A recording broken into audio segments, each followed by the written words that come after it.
yang ketiga, ada yang pertama juga hari ini ya, dan sudah nggak muat lagi sudah ada tempatnya semua.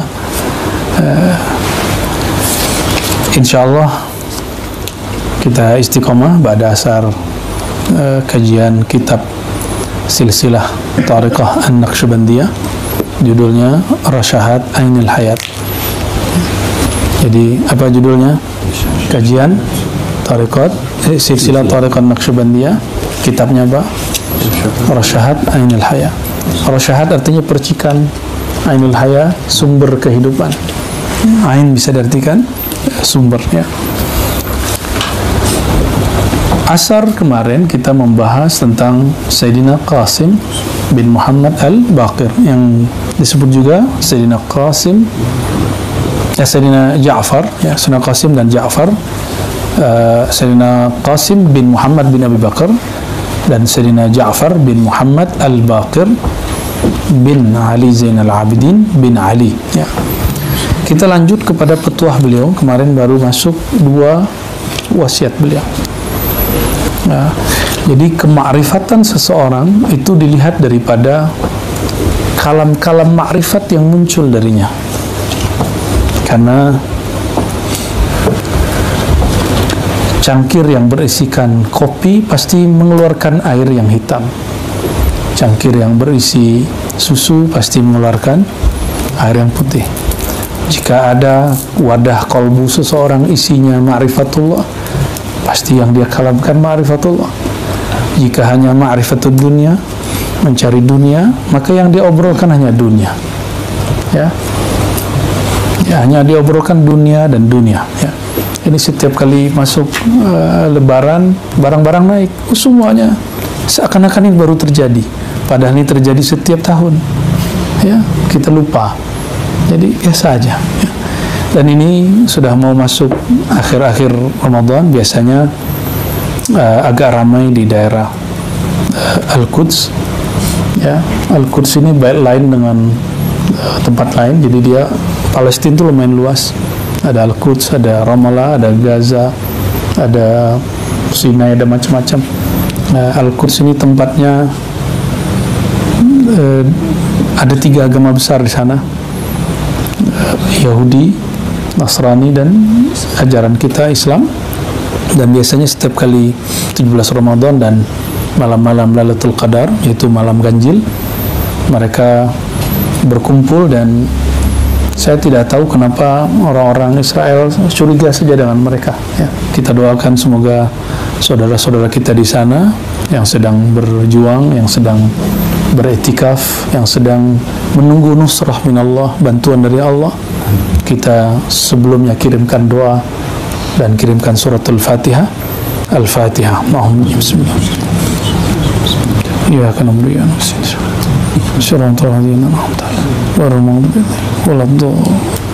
amin. Dan mohon tidak terbawa isu-isu politik dalam bab ini.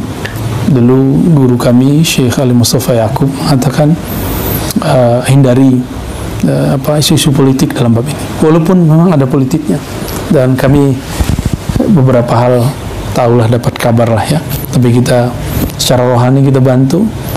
Biasanya setiap tahun ada mereka yang datang dari sana, ya. Silakan berbagi, tapi hati-hati, jangan sampai yang kita bagi sia-sia, ya. Kita husnuzon dengan semua orang, namun hati-hati, ya, karena saya lama juga di lembaga-lembaga filantropi, dan ketika kami mengirim bantuan itu tidak sampai, tidak boleh masuk. Nah, maka yang paling aman lewat resmi, ya. Dan itu lebih afdal. Khair, Allahumma sholli ala Sayyidina Muhammad wa ala ali Sayyidina Muhammad. Beliau melanjutkan Imam Ja'far Shadiq bin Muhammad Al-Baqir. Bagi kita beliau imam ahli sunnah, meskipun bagi kelompok Rafidah mereka mengklaim juga itu imamnya, ya mirip-mirip lah, ya. Jadi ini imam yang diperebutkan beberapa aliran, ya. Apa kata beliau? As-salatu qurbanu kulli taqi. Salat itu, kita baru saja salat, Kurban berarti bahasa Indonesia, tapi kurban dalam bahasa Indonesia artinya menyembelih. Namun asal makna dari kurban adalah mendekatkan diri kepada Allah dengan cara menyembelih. Tapi kata kurban fil mustalah al-arabi itu umum saja. Maka setiap amalan yang mendekatkan diri kepada Allah disebut kurban. Dan amalan yang paling dekat kepada Allah adalah salat. Ya. Wa qala as-salatu kurban. Ya. Kenapa paling dekat? Karena Allah paling suka dengan hamba yang fokus kepadanya. Apabila seorang hamba takbir Allahu Akbar, maka alam ini kecil bagi dia, yang besar hanya Allah. Nah, itu Allah suka. Allah suka dengan hamba-hamba yang seperti itu. Lalu ketika kita baca Fatihah, ada mungkin jarak jauh. Dialog utama pasti dalam keadaan dekat. Ya. Wal hajju jihadu kulli dhaif. Haji itu jihad bagi orang yang dhaif. Maksudnya dalam hadis Nabi ada kalimat al-hajju jihadun nisa. Ya, atau jihad kunna al-hajj. Ada hadis begitu, jihad kalian wahai kaum perempuan adalah haji. Karena perempuan secara fisik ini bukan bias gender, bukan, tapi faktanya memang begitu, ya. Lebih lemah sedikit dari laki-laki, walaupun dalam bab tertentu laki-laki tidak sanggup melahirkan, perempuan lebih kuat, ya. Wa zakatul badani as-siyam. Ada zakat harta, ada zakat ilmu, ada zakat badan. Apa zakat badan? Istilah-istilah begini, ini bukan istilah fikih, ini istilah keilmu kerohanian. Zakat apa namanya? Zakat badan. Apa zakat badan? Puasa, as-siyam. Bagaimana dengan zakat fitrah? Zakat fitrah itu zakat makan sehari. Lain lagi. Ini bab hakikat. Zakah artinya pembersih. Zakatul badan, pembersih badanmu adalah puasa. Jadi kita walaupun hanya i'tikaf 10 hari, insya Allah ini cukup modal untuk setahun membersihkan diri, ya. Maka nanti jika ada waktu dan istiqomahkan puasa 3 hari sebulan, atau Senin dan Kamis, atau yang paling afdal puasa Daud, ya. Tidak perlu ijazah kalau puasa itu, langsung saja puasa. Lalu warraji bila amalin karrami bila watrin. Orang yang berharap saya ingin itikaf tapi anak saya masih kecil, saya mau itikaf tapi saya belum punya duit, saya mau itikaf anak saya lagi sekolahan, saya mau itikaf anak saya pulang sekolah, saya mau itikaf apa lagi? Ya, istri saya kawin. Bukan, anak saya nikah maksudnya. Anak saya nikah. Nanti saya mau itikaf tapi anak saya punya cucu. Aduh, panjang. Nggak ada ceritanya. Jangan diundur-undur lagi. Dan makanya saya apresiasi bagi yang sudah mantap dan jauh-jauh, ya. Barakallahu fikum. Ya, semoga Allah istiqomahkan kita semua. Amin ya rabbal alamin. Ini sunnah yang sudah jarang diamalkan, i'tikaf dengan metode pakai khiba. Khiba, tempat ruang khusus. Yang dulu hatta sahabat Nabi, istri-istri Nabi SAW melakukannya. Dan hari ini saya melihat hanya beberapa ulama, ya, terutama Thariqah Khalwatiyah dan Thariqah Naqsyabandiyah jalur Khalidiyah, ya. Yang lain-lain ada tapi mereka personal, ya. Ada yang mengatakan oh sudah tidak relevan, ya sudah, nggak apa-apa, toh masih ada yang mau beramal. Saya yakin sunnah Nabi masih dapat kita amalkan kapanpun, insya Allah. Nah, orang-orang yang ingin beramal, ingin itikaf, ingin ini dan itu, tapi tidak ada memulai usahanya untuk itu, karami bila watrin, sama seperti orang yang memanah tapi tidak punya busur. Memanah tidak punya busur. Nah, maka tuan-tuan ini semua yang hadir, ini sudah disebut rami biwatrin, dengan busur. Sampai tidak sampai urusan Allah. Ya, nanti Allah yang membuat sampai. Ya, maka kita panah kalbu kita dengan menyebut nama Allah sebelum nanti panah-panahan yang sebenarnya terjadi. Ya, kenapa perjuangan-perjuangan umat Islam hari ini sulit sekali menang? Ya, karena memang belum saatnya. Kata Imam Athaillah Sekandari, ya, engkau menginginkan sesuatu sebelum Allah menghendakinya. Ya, itu salah satu yang menandakan su'ul adab kepada Allah. Inilah yang terjadi. Dulu pernah terjadi pada sebagian sahabat, lalu dididik oleh Rasulullah dan mereka berhasil. Dulu lagi sudah sampai. Lalu Rasulullah SAW mengalah. Apa kata Sayyidina Umar? A anta rasulun, a anta nabiyun, a hakun dinuna. Masa Rasul ngalah? Masa Rasul mau kalah dengan kafir? Jadi dalam logika Sayyidina Umar, kalau Rasul, pengikut Rasul, pejuang Islam, mesti langsung menang. Tapi dalam logika kenabian nggak begitu. Dalam logika kenabian, ikuti gerak rohani, karena rohani ini berkaitan langsung dengan hembusan Allah Subhanahu wa Ta'ala. Ikutin nusrahnya, bantuan dari Allah. Menginginkan bantuan sebelum terjadi, itu namanya mengeluh. Inilah yang membuat orang nanti berputus asa kepada Allah. Sahabat hanya berkalam begini, itu boleh. Apa kata para sahabat? Kapankah pertolongan dari Allah? Ya. Ada kan dalam Al-Quran? Mata nasrullah. Kapankah nasru, pertolongan dari Allah turun? Sahabat hanya bertanya.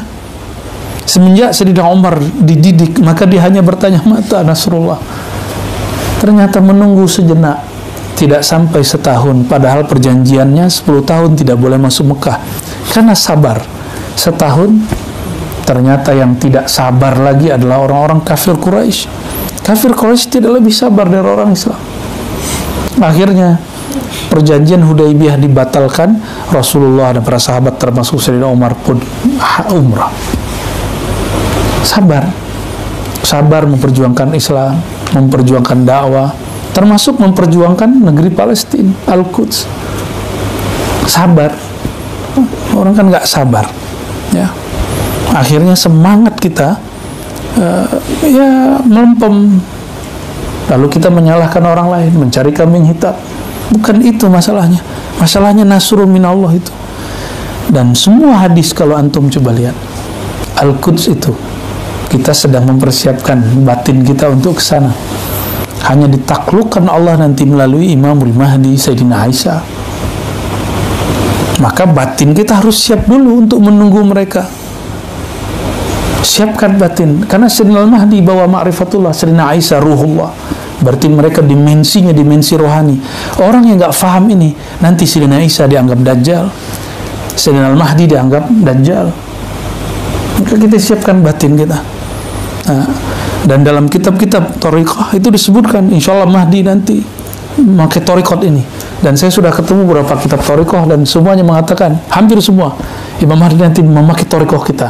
Di Naqsybandi begitu, di Samaniyah begitu, di Ba'lawi begitu, di Tijani begitu, di Idrisiyah begitu. Oh, kesimpulannya sederhana. Semua Thariqah nanti ada di qalbu Imamul Mahdi. Maka guru saya berpesan, persiapan akhir zaman itu hanya melalui jalur rohani.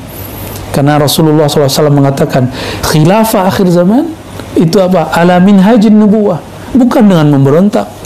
Kita nggak belum berontak ke negara kita. Bukan dengan bughat. Syukuri nikmat ini. Imam Mahdi itu nanti tidak perlu memberontak. Nanti beliau membangun khilafah ala minhajin nubuwah. Minhajin nubuwah, minhaj kerohanian. Itu rohani, yang bergerak rohani. Bukan hanya lagi pikiran ini, bukan lagi emosi. Rohani yang bergerak.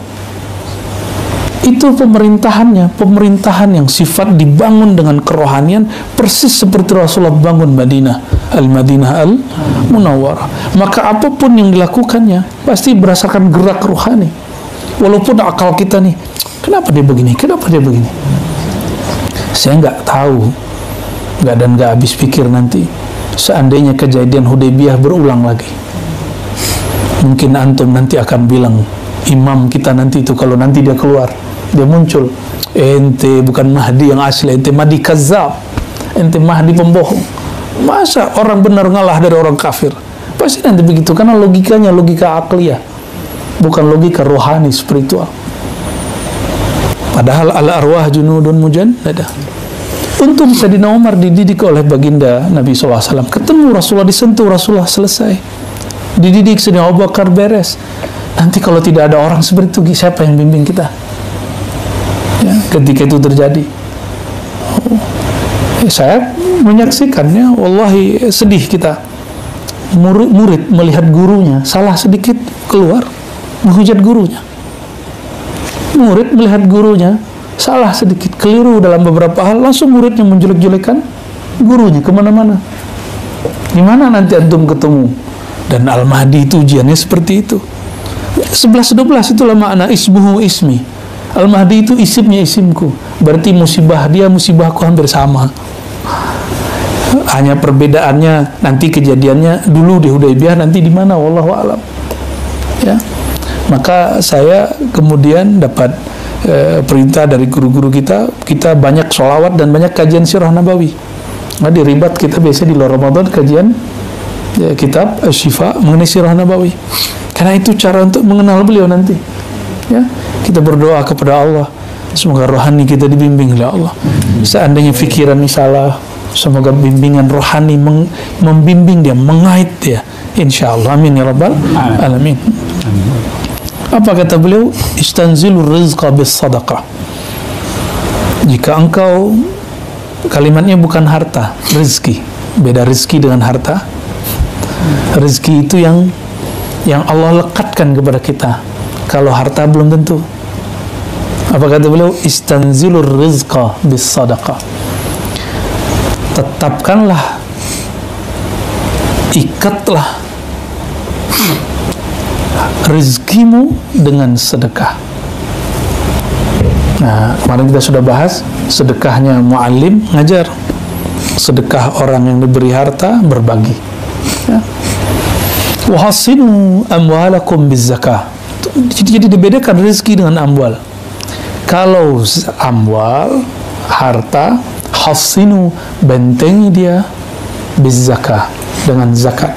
Jadi kalau zakat meskipun hanya 2,5%, itu minimal keluarkan lebih dari 2,5%, 3%, 4%, itu afdal bagi yang Allah beri harta. Ya, jangan hitung-hitungan dengan Allah. Ya, ini harta pun harta Allah. Wa mimma razaqnahum yunfikun, dari rezeki yang kami beri. Nah, ini rezeki Allah, hartanya Allah. Wa ma ghala man iqtasada wa tadbir nisfu usaha. Artinya belajar manajemen itu nisful aish, bagian daripada setengah kehidupan. Jadi jika ada orang berpunya tapi dia tidak mempunyai tadbir atau manajemen hidup, manajemen kerja, manajemen harta, termasuk surau, itu ada manajemennya tentunya. Nah, itu nisful aish, separuh dari kejayaan hidup. Orang berjaya dalam hidupnya itu jika dia mempunyai manajemen hidup. Ya.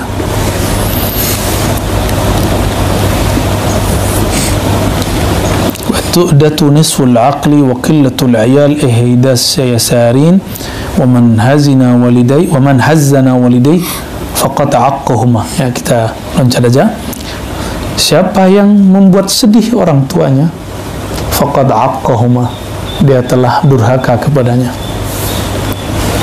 Nah, sebelum ke sini, kalau orang tuanya masih hidup, ya sempat minta izin, ya minta izinnya, alhamdulillah. Ini adab kita ya, adab kita mau belajar, mau i'tikaf, mau belajar zikir, kita minta izin. Kalau sudah wafat, kita ziarah. Kalau tidak sempat, ya kirimkan Fatihah atau bersedekah atas namanya, sedekah makan, sedekah harta atas namanya. Insya Allah beliau senang di sana. Wa man daraba bi yadayhi ala fakhidayhi inda musibatin faqad habata ajruh. Ini ekspresi orang yang ketika dapat musibah lalu dia aduh gitu ya. Kata orang Korea apa? Aigu. Ketika orang mengeluh lalu dia ini baru mukul, apalagi mukul dadanya, apalagi pukul palanya, apalagi pukul orang. Orang yang dapat musibah lalu memukul badannya, mukanya, dadanya, atau memukul orang, memukul tembok, itu bukanlah orang-orang yang sabar, ya. Faqad habata ajruh, maka pahala kesabarannya mendapat musibah tidak dapat. Nah, kakinya sakit nggak? Mikir, ya Allah sakit, ya Allah, itu pahala sabarnya sudah hilang. Ya, jadi tulus ya, ikhlas saja. Kasih tahu, ini kan tubuh kita. Allah yang kasih, wahai tubuhku, 11 bulan lebih engkau cari dunia. Ya, 11 bulan lagi engkau menikmati dunia. Tolong izinkan, ya, rohanimu, tuanmu menikmati zikrullah. Insya Allah nanti dia pelan-pelan, ya, diusap-usap, jangan dipukul-pukul. Ya Allah sambil ya, tidak apa-apa. Al-ajru ala qadri ta'ab, begitu dalam hadis Abu Daud. Nabi bersabda sallallahu alaihi wasallam, pahala, reward dari Allah, penghargaan dari Allah, balasan dari Allah, ala qadri ta'ab, tergantung berapa capeknya, susahnya, payahnya, lelahnya badan. Zikir, sakit di sini ya. Benar nggak? Punggung, nanti besok kalau saya ingat ya, nanti kita ice breaking, jadi rehat sebentar, pijit-pijitan sama-sama, insya Allah ya, biar badannya segar lagi, biar tambah akrab juga ya, insya Allah.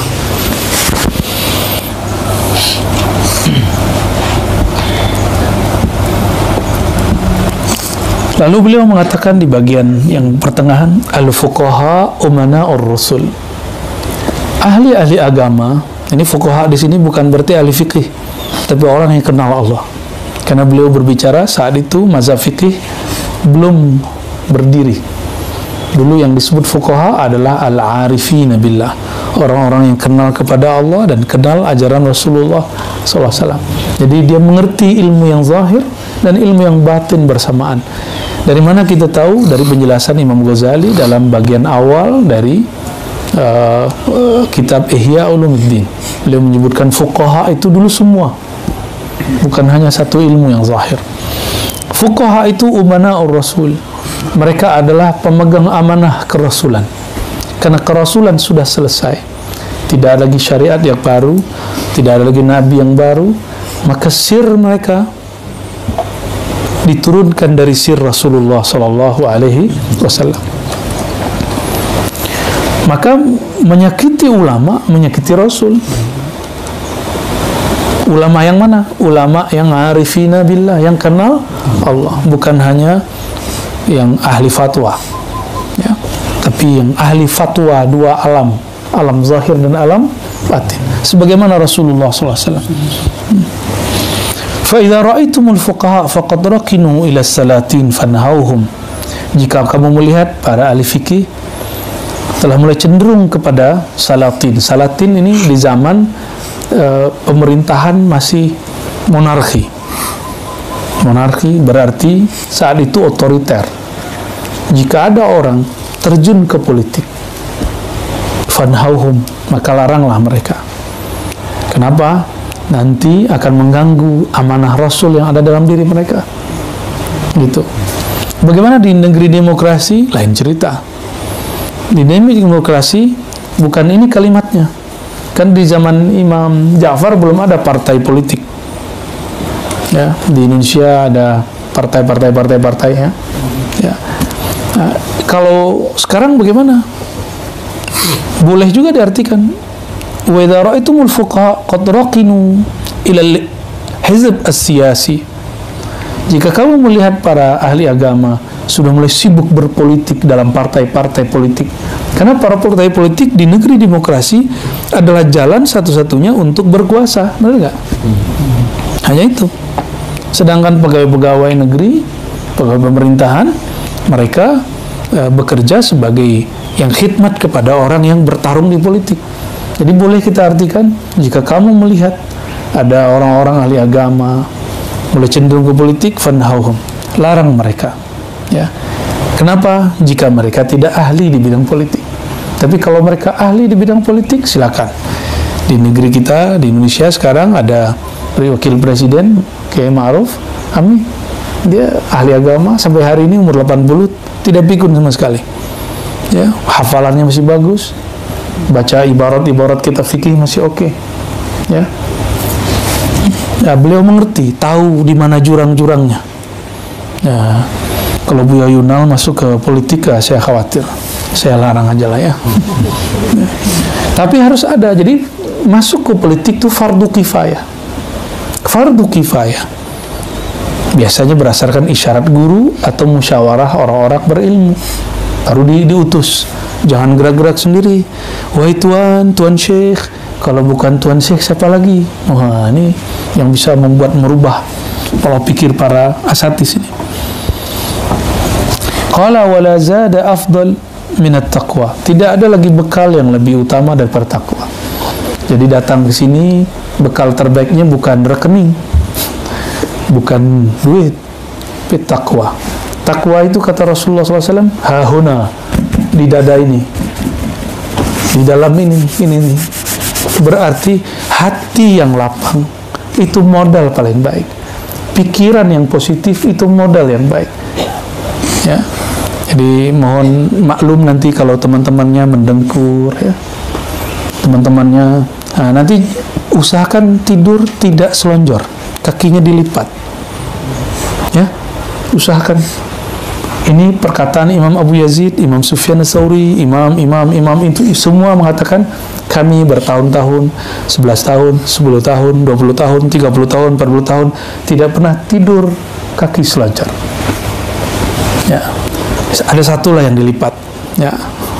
Oke, jadi usahakan tidurnya kakinya dilipat dan usahakan miring ke kanan, kecuali ada masalah di bagian backnya, bagian kanannya ya kiri ya. Dan pakai sarung dan harus pakai sirwal di dalamnya, celana di dalamnya, kalau supaya nanti auratnya tidak terbuka ya. Wala syai'a ahsan min as-sumti. Tidak ada lagi tapi sekarang gadis-gadis sekarang nggak mau, sekarang minta ya. Nggak apa-apa lah, bagus. Wala adwa adarru min al-jahl. Tidak ada lagi musuh mara bahaya yang lebih bahaya daripada kejahilan ya.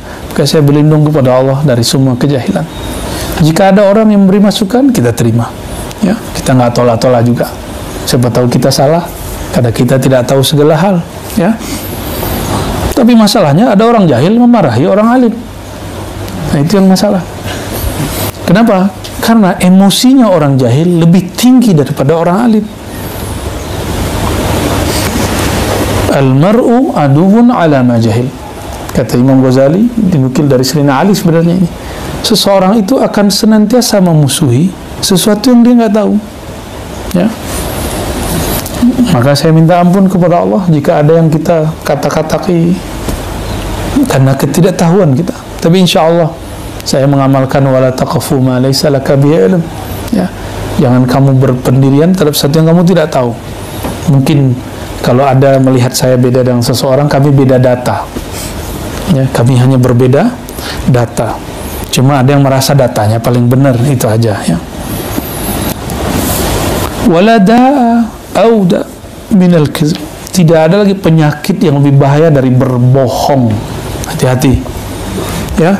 Bohong atas nama mimpi, pengalaman rohani masuk. Bohong dalam hal duniawi masuk. Jangan dikira dalam dunia thariqah tidak ada yang bohong. Ada yang bohong, dia tidak dapat ijazah gurunya, dia kasih tahu saya dapat ijazah guru. Ada yang begitu. Jadi ada mafia ijazah juga. Ya, jangankan gitu, di kampus ada mafia ijazah palsu, ya kan? Ada sekolah bodong namanya, ya. Wisudaan, takharujan. Baik. Wa qala idza balaghaka min akhika ma taqrahu fatlub lahu min 'udhrin wahidin ila 70 'udhran. Ini kaidah kita bertasawuf.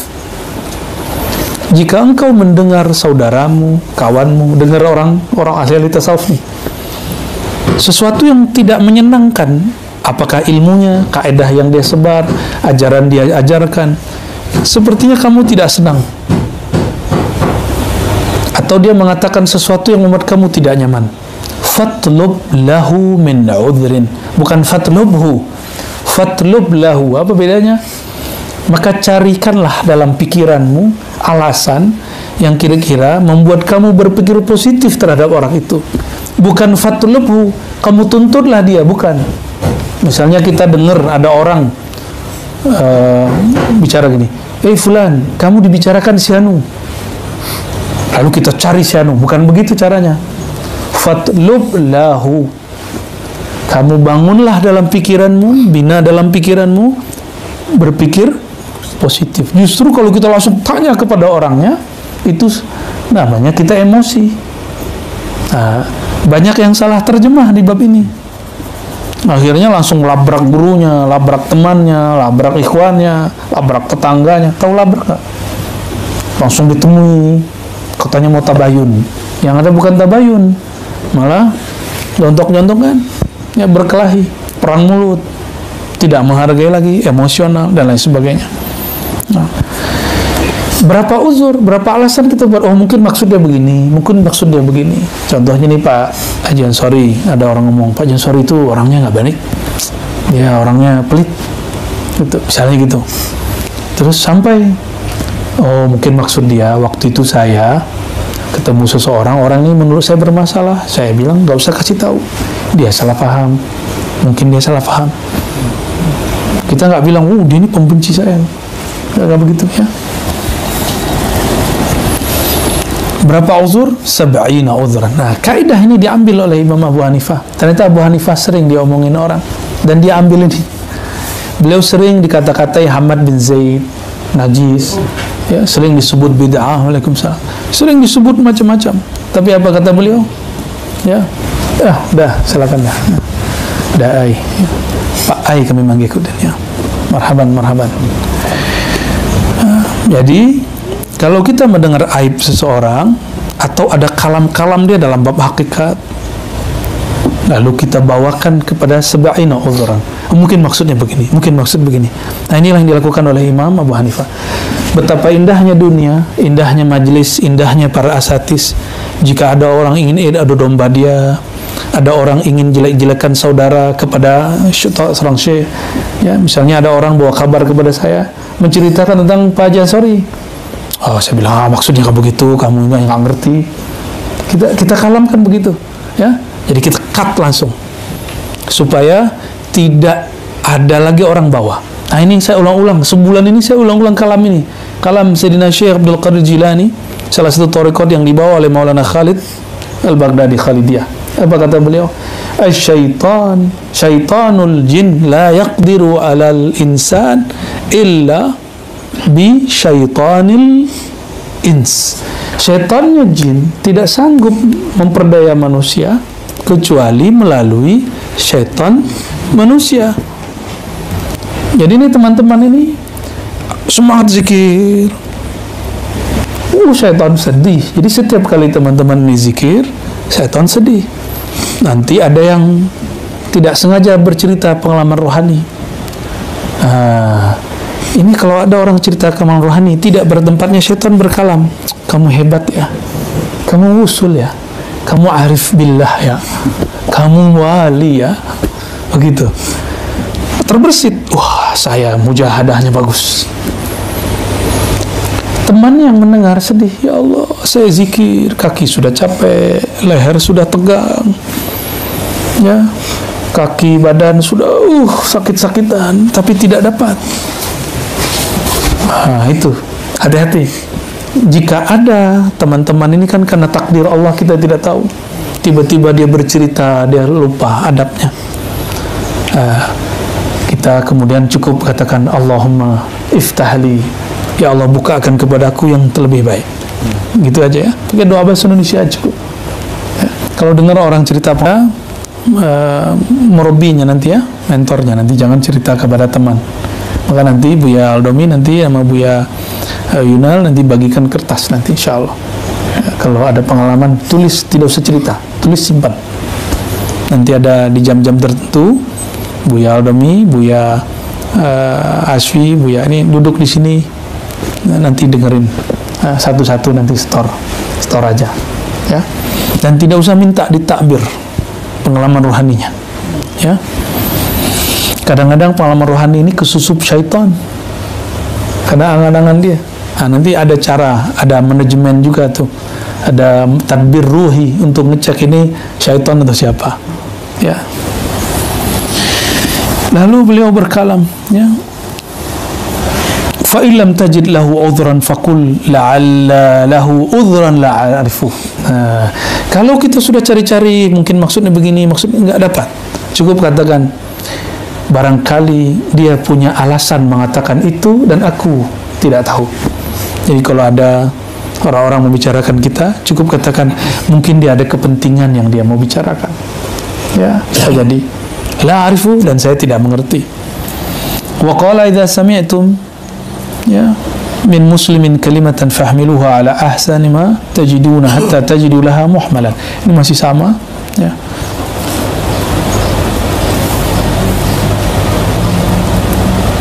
Lalu kita ringkas ke bawah, ya. Beliau berpesan kepada anaknya, yaitu Sayyidina Musa Al-Kazim. Siapa nama anaknya? Sayyidina Musa Al-Kazim. Kazim ini orang yang menahan emosinya untuk tidak marah. Kazim, Kazimin al-Ghaiz. Apa kata beliau? Ya bani atau ya bunayya, wahai ananda, man radiya bima qusima lahu istaghna. Siapa yang ridho dengan yang dibagikan kepadanya, baik pemberian zahir atau pemberian rohani, istaghna, Allah akan kayakan rohaninya, Allah akan kayakan zahirnya. Jadi tidak usah sedih kalau ada orang mengalami. Teman-teman, rezeki zahir tidak pernah tertukar, apalagi rezeki batin. Maka pengalaman batin tidak akan pernah tertukar sama sekali. Siapa yang melakukan apa, mengamalkan apa, dapat apa, mengalami apa, melihat di alam rohaninya, tidak akan tertukar dengan temannya. Setiap orang akan mengalami pengalaman sendiri, ya. Siapa yang ridho, istaghna, Allah kayakan dia. Kok saya tidak bisa melihat alam ini? Tidak apa-apa. Itu pembukaan alam, itu disebut mukasyafah. Hanya diberikan bagi orang yang, mohon maaf, belum matang rohaninya. Seperti anak kecil diberi mainan. Mukasyafah itu mainan. Alam dibukakan mata batin, melihat alam sebelah kita, itu disebut. Jadi kalau ada innamal hayatud dunya la'ibun wa lahibun, dunia itu hanya main-mainan secara zahir. Maka alam malakut yang kita lihat dari pengalaman batin itu adalah lahwun wa la'ibun bagi para salikin. Kalau yang tadi dunia, mainan bagi abna'ud dunya, pencinta dunia. Kalau mukasyafah, mainan untuk siapa? Salikin, orang yang sedang menempuh jalan kepada Allah Subhanahu wa ta'ala, ya, orang-orang yang sudah mulai belajar zikrullah. Wa man madda 'ainah ila ma fi yadi ghairihi mata faqiran. Ya, ini ada orang sudah berkecukupan tapi masih melirik kelebihan orang lain. Ada orang miskin, merasa fakir, merasa berkekurangan, jadi kurangi melirik-lirik orang, ya. Zikir-zikir saja, usaha-usaha saja. Termotivasi oleh orang lain boleh, tapi menginginkan yang orang punya jangan, ya. Kenapa orang ini merasa selalu berkekurangan? Dia menginginkan yang orang punya. Lama-lama sifat itu akan memunculkan satu penyakit dalam diri, namanya hiqdun wa hasadun, penyakit iri dengki. Jadi iri ini tidak hanya dalam bab dunia. Kawan dapat ijazah, kita tidak dapat ijazah, itu bisa juga tuh. Maka di sini kita hilangin istilah-istilah begitu, nggak ada, ya. Di majelis kita skip itu urusan dalam itu, ya. Wa man istasghara wa man lam yarda bima qasamallahu lahu ittahamallaha fi qada'i. Udah zikir tapi kok rasa beda dengan kawan, udah usaha tapi kok hasilnya lain dengan kawan. Lalu kemudian berpikir, kenapa saya begini? Kok kok dia begitu? Kenapa dia sukses, saya tidak sukses? Kenapa dia futuh, saya tidak futuh? Kenapa dia usul, aku tidak usul? Wa man lam yarda bima qasamallahu lahu. Orang yang tidak ridha dengan yang Allah beri, dia sedang menuduh Allah salah dalam menciptakan takdir. Nah, makanya rukun ke-6 itu pamungkas. Rukun ke-6 adalah syarat sempurnanya iman seseorang, baru dia merasakan ihsan, baru dia akan merasakan dipandang oleh Allah penuh kasih sayang. Jadi kalau kita tidak pernah berbaik sangka kepada Allah, bagaimana antum akan merasa akan dipandang dan dipandangnya penuh kasih sayang? Jadi berbaik sangka kepada Allah. Satu nafas yang Allah beri, satu gerak yang Allah kasih, itu semua adalah hadiah darinya. Oh, saya diberikan ujian. Ujian itu hadiah. Serius, itu hadiah. Kalau anak kita atau kita sekolah lalu tidak masuk daftar nama ujian, kita protes kepada sekolah. Ya. Dawami pernah namanya hilang, tidak masuk daftar ujian? Tidak pernah, tapi kawannya pernah. Ya, kawan saya pernah. Oh, karena baru masuk kuliah, kawan kita nggak masuk namanya, padahal dia masuk aktif. Pas jam waktu jadwal ujian akhir, namanya tidak ada. Oh, susah sekali. Jadi kita dalam bab dunia kampus, dunia sekolah, kenapa menginginkan ujian? Malah kalau kami ujian disertasi, Aldomi kalau ujian disertasi itu diundang seperti pesta. Ya. Oh, jadi ujian itu menjadi hari raya. Oh, benerlah kata Imam Nu'taila, ujian itu adalah hari rayanya para muridin. Ya. Jadi kalau lagi diuji kakinya sakit, wah itu hari raya itu. Ya, ada badan sakit-sakit, ya. Kalau ada obat bawa dari rumah, minum. Jangan sampai tidak diminum, ya. Ya.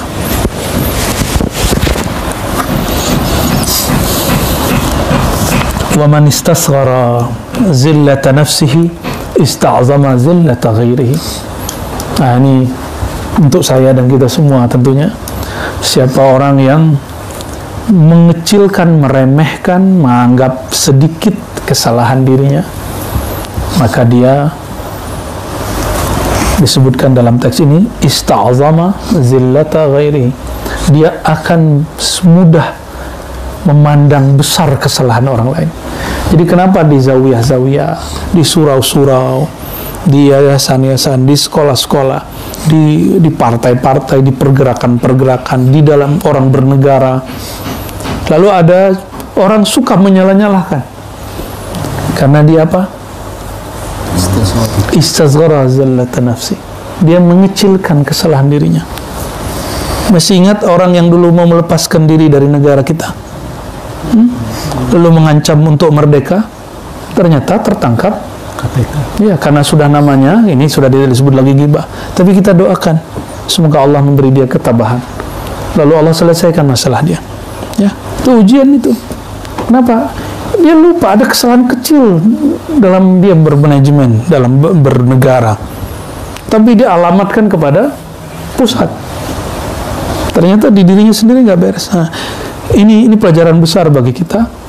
Ya, ayatun, ya, lil mutafakkirin lah barangkali, ya, lil aqilin, bagi orang-orang berakal yang mau berpikir. Ini jangan-jangan kita suka mengkritik orang selama ini, dalam diri kita ada yang belum beres.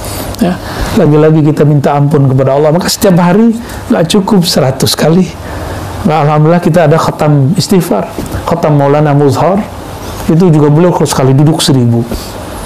Nah, karena sudah akhir zaman jadi diringkas, dirukhsah masing-masing 100. Ya, karena rumah kita banyak, jadi nanti jumlahnya juga tetap 1000 lebih, 4000 bahkan. Jadi mulai detik ini, sore ini, kurang-kurangi memandang salah orang. Tidak usah jauh-jauh bernegara. Ya, kesalahan teman di samping, dia naruh barang salah. Tidak usah, kenapa ini? Langsung bantu, pindahin barangnya, baik-baik. Ya, mulai khidmat. Karena thariqah yang paling berat itu bukan riyadhah. Thariqah paling berat itu khidmat kepada sesama. Khidmat kepada guru mudah, karena guru punya tuah, punya haibah. Tapi khidmat kepada sesama ikhwan, sesama salik, sesama orang itikaf, itu sulit. Siapa dia? Untuk apa saya untuk khidmat kepada dia? Hati-hati ya. Jadi nanti saling bantu-bantu ya, saling mengingatkan dengan teman-temannya. Bangun kekeluargaan. Jika di luar sana orang beragama untuk tengkar-tengkar, mungkin dulu saya juga pernah begitu ya. Sekarang kita bangun beragama itu untuk bersaudara. Namanya saudara pasti ada sedikit ya, kita dengan saudara kita bertengkar tapi baik lagi ya, dan tidak ada dendam. Ada dendam dengan saudara? Tidak. Walaupun saudara kita salahnya 1000 kali, kita nggak dendam. Pinjam tak balik-balik nggak masalah ya. Ya begitu nggak? Maafi muskilah. Tapi kalau antum pinjam ke saudara di sini harus balik. Wa man istasghara zillata ghairihi zallata ghairihi ista'zama zallata nafsi. Orang yang mencoba mengecilkan kesalahan orang lain, oh mungkin maksudnya begini, dia tidak bermaksud begini, mungkin dia sedang khilaf, sanggup begitu? Antum jadi wali Allah, jadi wali gampang ya. Wali bukan wiridan 70.000 itu untuk mendapatkan sakinah di kolbu. Ala bidzikrillah tatmainnul qulub. Kalau jadi wali enggak, jadi kekasih Allah, mewarisi sifat-sifat Rasulullah. Ini sifat Rasulullah ya.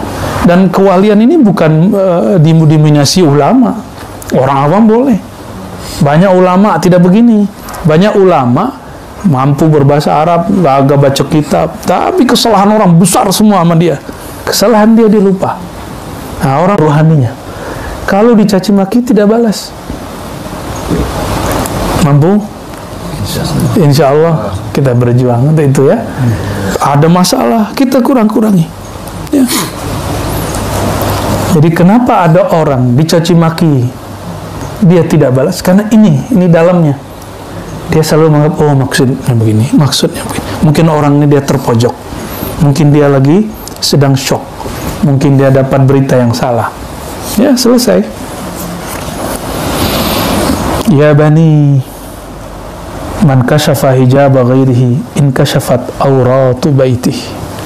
Orang yang coba buka-buka aib orang lain, dia akan dibuka, dia sama saja membuka aib dia sendiri ya. Wa man salla, ini bab politik, man salla saifal baghi qatala bih. Kita nggak usah terjemah untuk nanti, untuk beberapa tahun ke depan.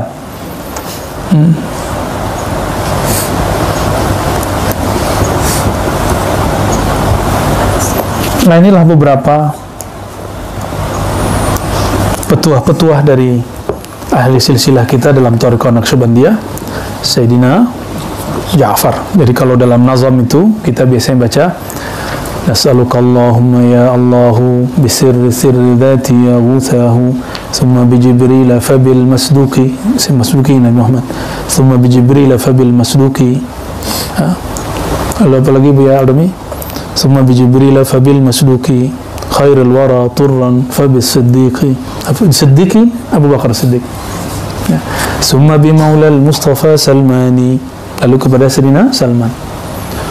Lalu coba lagi faqasimin, lalu Sayyidina Qasim cucu Sayyidina Abu Bakar. Fa Ja'faril Irfani, lalu Sayyidina Ja'far ahli ma'rifat ya. Kita sampai di nama Sayyidina Ja'far ya. Ini masih banyak tapi kita ringkas saja. Insya Allah besok kita membahas nama Sayyidina Abu Yazid Al-Bustami. Imam Ja'far Shadiq wafat di Madinah Al-Munawwarah di bulan Syawal, jadi bulan depan, di tahun 148